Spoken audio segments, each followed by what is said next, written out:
Bonjour à tous et bienvenue sur ma nouvelle chaîne Le Monde des Anciens 2 par Samina Italie, qui est la suite du Monde des Anciens par Samina Italie. Alors aujourd'hui, je vais vous parler de l'Ouroboros. L'Ouroboros, c'est un phénomène qui se traduit quand le serpent se mord la queue, c'est que comme on dit en hébreu, Besofo Shel Davar, Ze Oto Davar, ça revient à la même chose. Quand on gratte, on touche le fond, on arrive au début du... Enfin, je vais prendre un exemple. On arrive, on va approfondir un sujet, on en arrive au tout début, comme si on était revenu à zéro. Je vais prendre un exemple. La symbiose, par exemple. À la base, je m'unis avec une entité spirituelle. L'entité spirituelle entre dans mon corps. Finalement, je trouve un homo sapiens qui n'a pas d'entité spirituelle dans son corps, je lui donne le baiser qui tue, l'entité spirituelle habite son corps pour m'aimer. Et quand il découvre que moi je renonce à la sensualité parce que j'ai des croyances spirituelles et tout ça, il se trouve une maîtresse. Qu'est-ce qui se passe? Sa maîtresse est possédée par l'entité spirituelle qui l'a habité. Et donc du coup, c'est comme si quand il se touchait, il me touchait moi aussi. Voilà, tout simplement. C'est le serpent qui se mord la queue. Là, c'est dans le cas des vampires, mais je peux prendre un autre exemple plus concret, parce que là, c'est un exemple très abstrait que j'ai pris. Un exemple plus concret, la politique française. Alors, pendant un certain temps, on a tous été comme ça un petit peu. On épousait bien les idées patriotes, on se disait que donner la priorité nationale aux Français et expulser les délinquants étrangers, les criminels étrangers serait une bonne chose. Mais quand ils arrivent enfin à avoir de l'influence et potentiellement gagner les élections, qu'est-ce qu'on voit? Tout ce qu'on nous avait promis, ça passe sous la trappe. Par exemple, les salaires des élus, les ministres peuvent percevoir leur salaire à vie. On nous avait dit qu'on ferait des économies sur ces salaires qu'ils perçoivent à vie, parce qu'un jour dans leur vie, ils ont été ministres, toute leur vie sont payés à 15 000 euros, hein, c'est pas des petites sommes. Hein. Qu'est-ce qu'on nous dit maintenant? C'est la fraude sociale qu'il faut, qu'il faut anéantir. Mais ça, je veux dire, ces salaires de ministre, là, 15 000 euros par mois, c'est rien comparé à quelqu'un qui hébergerait quelqu'un à titre gratuit sans déclarer qu'il est chez lui. Ça fait quoi, 200 euros par mois? Bon, contre 15 000 euros par mois, on est bien d'accord que ces salaires-là, c'est à ça qu'on attendait qu'ils s'attaquent. C'est pas à la fraude sociale. Et qu'est-ce qu'ils disent? Ils vont expulser les criminels et les délinquants étrangers parce qu'il n'y a plus de place en prison. On va construire de nouvelles prisons, on va les expulser. Mettre un étranger dehors, ça coûte 13 000 euros.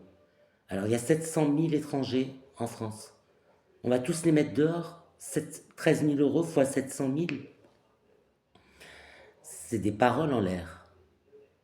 Je ne sais pas quels sont les véritables projets. Tout ce que je constate, c'est que tout ça, c'est pas réalisable. Tout simplement. Les salaires des ministres, c'était une bonne chose de s'y attaquer. On aurait pu économiser des milliards et des milliards, mais même des centaines de milliards d'euros. En même pas un mois déjà, on économiserait des sommes considérables. Mais on préfère s'attaquer à la fraude sociale, bien sûr. Et quoi d'autre encore? Attendez, j'avais encore une autre idée qui me paraissait foireuse. Euh, C'était quoi? Ça m'est venu là, il y a quelques secondes quand j'en ai parlé. Euh, oui, le discours pro-israélien de l'extrême droite. Alors, d'accord, mais les sionistes, pour eux, un chrétien, c'est un goy. Il est inférieur à un animal. Il n'est pas, enfin, il est inférieur à un animal. Il n'est pas supérieur à un animal. C'est ce qui est écrit dans le Talmud. Il n'est pas supérieur à un animal. Donc en gros, à vouloir les caresser dans le sens du poil pour des raisons éthiques ou je sais pas, il représente un potentiel électoral assez faible, 0,5% de la population française, c'est plutôt les musulmans qu'on devrait caresser dans le sens du poil. Parce qu'eux peuvent représenter jusqu'à 30% de l'électorat. Donc en gros, tout ce que je constate, c'est que tout ça, c'est difficilement possible si on... Et puis, il y a toujours le front républicain qui fait que l'extrême droite ne gagnera jamais les élections. Et on va se retrouver avec un président d'extrême gauche, parce que la droite, pareillement, ne gagnera jamais les élections. Autre chose, l'union des droites, vous y croyez, vous? L'union des droites? On ne veut plus de la droite au pouvoir. Il n'y aura pas d'union des droites. Parce que les gens qui sont patriotes votent extrême droite, c'est pas pour unir l'extrême droite avec la droite. Non, c'est pour justement s'opposer à la droite qui leur a causé des désagréments.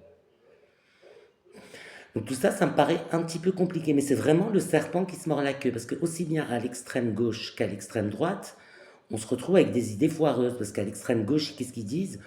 Ils fuient la misère, il faut les naturaliser, parce que sinon ils vont travailler avec un salaire moins élevé que le SMIC, alors que s'ils sont naturalisés, ils peuvent avoir un SMIC et ça ne pénalisera pas les Français.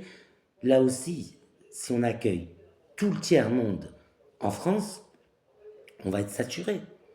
Ce ne sera pas possible non plus. Donc dans tous les cas, ça aussi c'est une idée qui est foireuse, l'extrême gauche, comme l'extrême droite, ce ne sera pas possible. Donc c'est le serpent qui se mord la queue.